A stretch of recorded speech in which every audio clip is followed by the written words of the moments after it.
नमस्कार। आज हम भारतीय पौराणिक कथाओं के प्रतीकवाद की गहराई में उतरेंगे। हमारा स्रोत है decoding Indian mythology symbolic wisdom के कुछ अंश, और मकसद है इन कहानियों के पीछे छिपे दार्शनिक अर्थों को समझना। हाँ बिल्कुल। देखिए, ये कथाएं सिर्फ मनोरंजन के लिए नहीं थी। ये तो वेद पुराण इनसे निकले जीवन के सत्यों को आम लोगों तक पहुंचाने का एक तरीका थी। मतलब सीधे सीधे शायद समझाना मुश्किल होता। हाँ बिल्कुल। जटिल विचार थे तो ऋषियों ने प्रतीकों का इस्तेमाल किया ताकि हर कोई आसानी से समझ सके जीवन क्या है, ब्रह्मांड कैसे चलता है, ये सब। सही बात है। और ये प्रतीक तो हमें हर जगह देखते हैं। जैसे सबसे पहले गणेश जी को ही ले लें, विघ्नहर्ता। हाँ, गणेश जी। स्रोत कहता है कि उनका हर अंग, मतलब उनके बड़े कान, छोटी आंखें, वो बड़ा सा सिर, ये सब सिर्फ आकार नहीं है। नहीं नहीं, बिल्कुल नहीं। हर चीज का एक गहरा मतलब है। जैसे वो बड़े कान, वो सिखाते हैं कि ध्यान से सुनो, ज्ञान लेने के लिए हमेशा तैयार रहो। अच्छा, और छोटी आंखें? छोटी आंखें मतलब सूक्ष्म दृष्टि, सतह के पार देखना, चीजों की गहराई में जाना। और वो विशाल सिर, वो बुद्धि और विवेक का प्रतीक है। वाह, तो पूरा स्वरूप ही एक संदेश है, खुलापन, गहराई, समझदारी। हाँ बिल्कुल। ज्ञान पाने का रास्ता ही उनके स्वरूप में छिपा है एक तरह से। ये तो कमाल है। अच्छा, अगर गणेश जी बुद्धि के प्रतीक हैं, तो सृष्टि के पालक भगवान विष्णु, उनका प्रतीकवाद क्या कहता है? स्रोत उनके 4 हाथों का जिक्र करता है, शंख, चक्र, गदा, कमल। हाँ, विष्णु का स्वरूप संतुलन और व्यवस्था दिखाता है। वो 4 हाथ, वो दर्शाते हैं कि वो हर तरफ हैं, सर्वव्यापी हैं, व्यवस्था बनाए रखते हैं। और हाथों में जो चीजें हैं, शंख। शंख है ब्रह्मांडीय ऊर्जा का नाद और मन की पवित्रता का भी प्रतीक। चक्र, वो तो समय का पहिया है जो हमेशा चलता रहता है, धर्म का शासन भी दिखाता है। और गदा, वो तो शक्ति का प्रतीक लगती है। हाँ, गदा अनुशासन और बुराई पर विजय पाने की शक्ति है। और कमल, वो तो मेरा पसंदीदा प्रतीक है। हाँ, कमल तो है ही खास, कीचड़ में रहकर भी एकदम निर्मल। वही, निर्मलता, पवित्रता, आत्मज्ञान, इन सब का प्रतीक है कमल। व्यवस्था, संतुलन और शक्ति।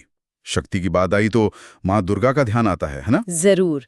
माँ दुर्गा तो शक्ति और साहस का ही रूप है। उनका वो शेर या बाघ पर सवार होना, और उनके कई हाथ, 8 या 10। हाँ, उनका वाहन चाहे शेर हो या बाघ, वो दिखाता है अदम्य शक्ति, डर पर जीत।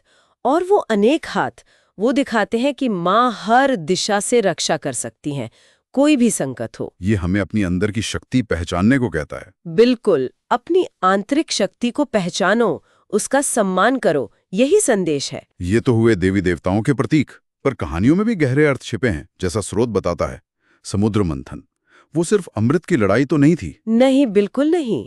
समुद्र मंथन तो असल में हमारे अपने मन के अंदर जो संघर्ष चलता है ना, उसका प्रतीक है। मन का संघर्ष मतलब? अच्छाई और बुराई के बीच, संयम और इच्छाओं के बीच। देवता और असुर, वो हमारे ही 2 पहलू हैं, कह सकते हैं। अच्छा, और उसमें वो कछुआ था, कूर्म अवतार। हाँ, कछुआ, वो आधार बना मंथन का, वो स्थिरता और धैर्य का प्रतीक है। और वासुकी नाग, जिसे रस्सी बनाया, हाँ हाँ। वो हमारी इच्छाएं हैं जिन्हें साधना पड़ता है, नियंत्रित करना पड़ता है। और फिर मंथन से अमृत निकला, और विष भी हलाहल। हाँ, अमृत है परम ज्ञान, आत्मज्ञान, असली लक्ष्य। और विष, वो जीवन की चुनौतियां हैं, कड़वी सच्चाइयां, नकारात्मकता, जिसका सामना तो करना ही पड़ता है। करना ही पड़ता है। और शिव जी ने विष पिया, ये दिखाता है कि नकारात्मकता को पचाकर भी कल्याण हो सकता है। तो पूरी कहानी क्या सिखाती है?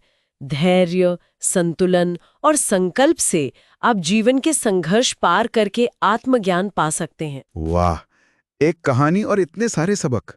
पर ये सदियों पुरानी बातें आज की तेज रफ्तार जिंदगी में कैसे काम आती हैं? स्रोत आज के जमाने से कैसे जोड़ता है इन्हें? देखिए, इनकी प्रासंगिकता कभी खत्म नहीं होती, क्योंकि ये इंसान के स्वभाव और जीवन के मूल सिद्धांतों से जुड़ी हैं।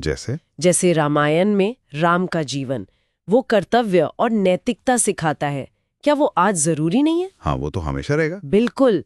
या फिर भगवत गीता, कृष्ण का उपदेश, जीवन में जब उलझन हो, अनिश्चितता हो, तब वो हमें रास्ता दिखाता है, हिम्मत देता है। ये सारे प्रतीक हमें खुद को देखने, अपनी कमियों को समझने और बेहतर बनने में मदद करते हैं। तो मतलब चाहे गणेश जी की बुद्धि हो, दुर्गा माँ की शक्ति, विष्णु का संतुलन या समुद्र मंथन का धैर्य, ये सब हमें आज भी जीवन में संतुलन, एक उद्देश्य और मन की शांति खोजने में मदद करते हैं। निश्चित रूप से ये हमें याद दिलाते हैं कि असली चीजें सतह पर नहीं होती, थोड़ा गहरा उतरना पड़ता है। सही कहा। तो ये साफ है कि भारतीय पौराणिक कथाएं सिर्फ गुजरे जमाने की कहानियां नहीं हैं। ये तो एक आईने की तरह है जिसमें हम अपना आज देख सकते हैं, शायद कल भी। हाँ, बिल्कुल। तो अगली बार जब कोई ऐसी कहानी सुने या पढ़ें तो शायद एक पल रुककर सोचें, इसमें मेरे लिए क्या प्रतीक छिपा है, ये मुझे क्या सिखा रहा है।